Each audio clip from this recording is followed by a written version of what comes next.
আমার হাতে যে বইটা আছে সেটা হচ্ছে পিনাকি ভট্টাচার্যের এনলাইটেনমেন্ট থেকে পোস্ট মডার্নিজম চিন্তার অভিযাত্রা। এই বইটা এটা হচ্ছে দর্শন বা ফিলোসফি রিলেটেড একটা বই। ফিলোসফির একটা ছোট একটা জিনিস এখানে এক্সপ্লেন করা হয়েছে এবং এটা যে শুধুমাত্র ফিলোসফি নিয়ে যারা পড়াশোনা করে তাদের জন্য না, বা খুব কঠিন করে লেখা এরকম না, আমাদের মতো বা আমার আপনার মতো সাধারণ মানুষদের জন্যই লেখা, যাদের ফিলোসফি বা দর্শন বিষয়ে খুব একটা জ্ঞান নাই বাট জানতে চান তাদের জন্য একেবারে সহজ ভাষায়। আমার মতো গণ্ডমূর্খ মানুষের যেহেতু বুঝতে পারছে, সো আপনারা অবশ্যই বুঝতে পারবেন।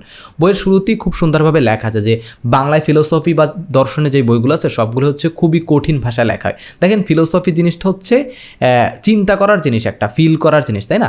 তো বিজ্ঞানকে চাইলে আপনি প্র্যাকটিক্যালি দেখাতে পারবেন, বাট ফিলোসফি পুরোপুরি চিন্তা করার জিনিস বা অনুভব করার জিনিস। বাট আমাদের লেখকরা ফিলোসফি জিনিসটাকে এমনভাবে লেখে যে সেটাকে আসলে চিন্তা করা যায় না বা অনুভব করা যায় না, এবং সেই প্রবলেমটাকে সলভ করার জন্য পিনাকি ভট্টাচার্য এই বইটা লিখেছেন। এবং ইন্টারেস্টিং ব্যাপার হচ্ছে এই বইটা গল্পের মতো করে লেখা, মানে একজন পিতা এবং পুত্র, একজন বাবা তার ছেলেকে বিভিন্ন উদাহরণ দিয়ে দর্শন বুঝাতেন এবং এইভাবে এই গল্পের আকারে বইয়ের ফিলোসফিক্যাল টার্মগুলোকে এক্সপ্লেন করা হয়েছে। বইয়ের একেবারে শুরুতেই ফিলোসফির খুব সুন্দর একটা সংজ্ঞা দেওয়া হয়েছে, সেটা হচ্ছে দর্শন মানুষের চিন্তার গণ্ডি বাড়ানোর নিরন্তর প্রচেষ্টার নাম। এবং এটাকে এক্সপ্লেন করা হয়েছে এইভাবে যে আমরা আমাদের চারপাশে যা দেখি এবং অনুভব করি বা চিন্তা করি সেটা হচ্ছে সত্য, এবং এই সত্যকে যারা অনুভব করতে পারেন তারাই হচ্ছে দার্শনিক। এবং এই বইয়ের সবচেয়ে ইন্টারেস্টিং যে জিনিসটা মনে হয়েছে সেটা হচ্ছে পুঁজিবাদকে এক্সপ্লেন করা। পুঁজিবাদকে উনি খুব সুন্দরভাবে এক্সপ্লেন করছেন। উনি এটাকে এইভাবে এক্সপ্লেন করছেন, অ্যাডাম স্মিথের একটা বই, an inquiry into the nature and causes of the wealth of the nation. এই বইটায় যেভাবে দেখানো হয়েছে যে দাসপ্রথা, একসময় যে দাসপ্রথা ছিল, সেই দাসপ্রথা হচ্ছে একটা ইনএফিশিয়েন্ট পদ্ধতি।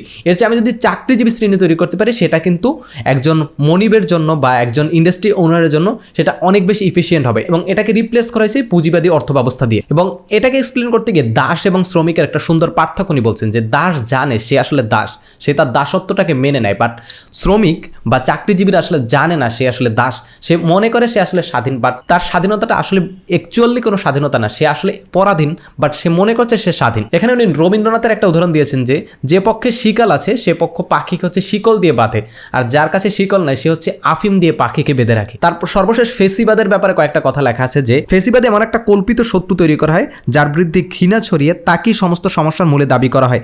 বলা হয় এরা দেশে বসবাস করার উপযোগী নয়, এদের তাড়িয়ে দিতে পারলি বা নিশ্চিহ্ন করতে পারলি দেশের মঙ্গল। ইংরেজিতে বলা হয় ফেসিবাদের একটা স্কোপ গেট বা বলির পাঠা লাগে, অর্থাৎ মানুষের মঙ্গলের জন্য এমন একটা নিরীহ প্রাণীকে জীবন দিতে হয়। ফেসিবাদে এমন একটা বলির পাঠা বা ছাগল উৎপাদন করে যাদের মানবিক মুখচ্ছবি মুছে দেওয়া যায়, যাদেরকে আর মানুষ বলে মনে করা হয় না। যদি বাংলাদেশের ফেসিবাদের কথা চিন্তা করেন, সেক্ষেত্রে কাদেরকে বলির পাঠা বানানো হয়েছিল?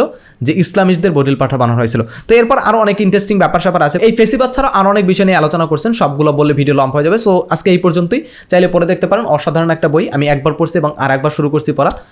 So that's it. তো আবার যদি বইটার ব্যাপারে বলতে চাই, বইটা আসলে আধুনিকতা, তারপর হচ্ছে উত্তর আধুনিকতা, ব্যক্তি স্বাতন্ত্র্যবাদ, বুর্জোয়া গণতন্ত্র, ফেসিবাদ, পুঁজিবাদ আর প্রাচ্য পাশ্চাত্যের নানা দার্শনিক প্রপঞ্চ সম্পর্কে ধারণা দেয়। তারপর হচ্ছে পুঁজিবাদ এবং প্রাচ্য পাশ্চাত্যের বিভিন্ন ফিলোসফিক্যাল টার্মস নিয়ে বলা হয়েছে বা এক্সপ্লেন করা হয়েছে। So that's it. এই হচ্ছে আজকের ভিডিও। দেখা হবে তো পরবর্তী কোনো ভিডিওতে। ততক্ষণ সুস্থ থাকেন, ভালো থাকেন, অ্যান্ড সবাইকে নিয়ে একসাথে ভালো থাকার চেষ্টা করেন।